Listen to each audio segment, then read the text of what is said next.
everybody! Welcome to a Cricut craft tutorial. Today I'm going to show you guys how to make stencils and cut out cardstock while holding the centers of your letters in place. As you can see, this one has all the centers still in place. I have it on this yellow sheet just so you can see it better, but when I pick it up, you notice the centers are still attached. I'm going to show you guys how easy and fun this is to do in Design Space. So let's get over to that canvas. But before we do, remember, if you're into crafts, this is the channel for you. So subscribe by hitting that big red box and hit the bell icon because that'll let you know when I post a new video. So let's get over and get this started.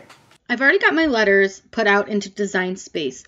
And we want to make a stencil. So the easiest way to do this, and let me make this just a little bit smaller here for you guys. We're going to use the slice feature first. So make sure that you have letter spaced everything the way you want it and you weld it because you can only slice two things. So we're going to open up a shape. We're going to use a square.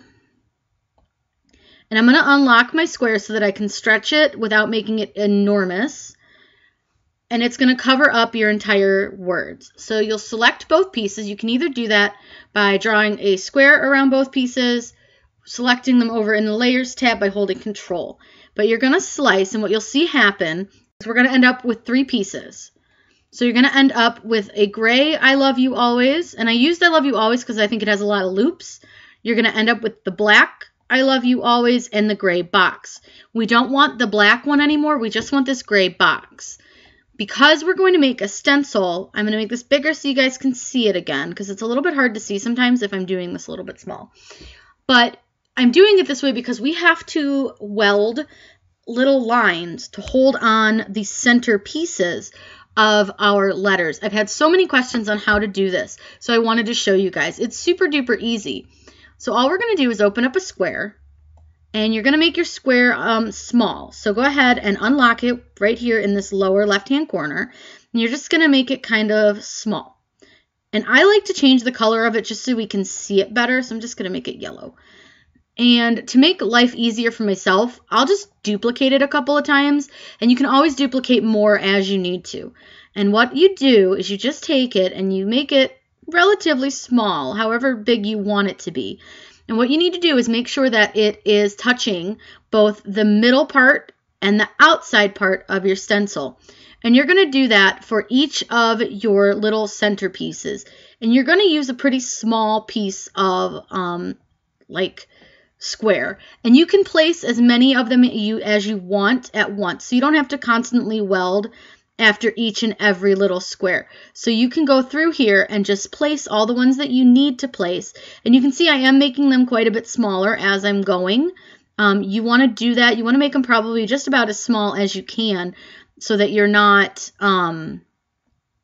wasting too much and you won't have to kind of cover up and paint. But what we're going to do, so we're going to go ahead and just keep going. And you can place the line wherever you feel like it's a good place to place it. It doesn't have to be, exact. It can be wherever you feel comfortable placing it. So we're just going to keep going around. Now, I wouldn't put it here because I feel like that's kind of a big piece. So I usually will put it in like a thinner place of the design. Now, I'm not sizing these down. This is just so you guys can see. Whoops. And I didn't mean to do that. This is so you guys can see how you're going to hold your centers in. So this one definitely needs to be a little bit reduced in size just because of where it is. This is not always the easiest thing to do if you click on the wrong thing and grab the wrong thing. I'm just trying to click on that little guy and move him. Usually when I duplicate, I'll make sure that I don't duplicate on top of my design. I just wasn't thinking. So yeah, I'll just duplicate a bunch as I go, and I'll just do each of my little spaces. So there's the L. You want to make sure you get the W piece in always. Now this one being so thin, I'm actually going to have it cross both sides of that one. Some of them you can do just one side when they're a little bit fatter, but some of the other thin ones, like right there in always, I'm going to have that one do it smaller. And you can move these, twist them around if you want them to be like at the top of your letter or the bottom. I just am like showing you guys real quick how to do this. So we've placed all of our little lines so that they are going to hold on to our pieces here. And this S one isn't quite far enough over, so I'm just going to scoot them over a little bit. So what you're going to do now, rather than having to sit here and select everything or draw the square, I'm going to show you right here, select all, upper left-hand-ish side, select all. And what you're going to do now is click Weld. And what you'll see happen is everything's going to turn gray and you're not going to see those bright yellow lines anymore, but you'll see these little small pieces in your letters. I'm going to cut this real quick. I'm going to make it smaller and I'm going to cut it on some cardstock so that you guys can see what this looks like once we've cut it all out.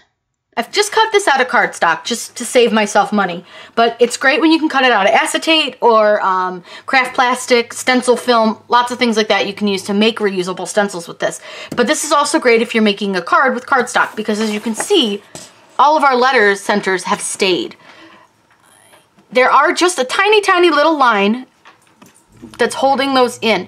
Now, if you were to stencil this with paint, what you can do is always go back in with a tiny brush and just brush through those and then there won't be any lines, or a lot of times you don't even really notice them once you've stenciled.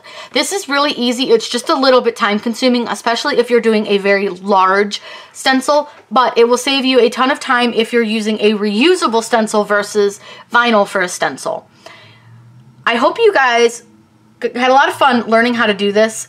There's just been so many questions. I really wanted to show you guys this because it is very, very easy and it makes things super simple, especially if you're doing like craft classes and things like that to teach people to do the stenciling. So it's really fun.